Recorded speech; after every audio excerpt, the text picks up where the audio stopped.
Ang very meaningful impact or effect kang hearing kasuodma kang August 22 si Honorable Carlito Bercasio nagpasar. Pag sinabi ko nagpasar ba ko sa nagtao ki ordinansa, I mean resolution.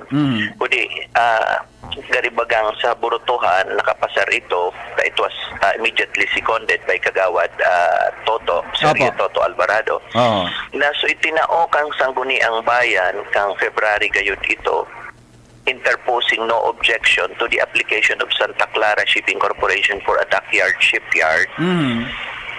Ipigpaparevoke. I-revoke mi, babawion mi ito. Ngunyan, upon the kumbaga complaint or reaction of Kagawad Herbert Verma, sabi niya, dahil man pwedeng, dahil tayo iagi sa tamang methodology o process na mag-2 readings kayo ni.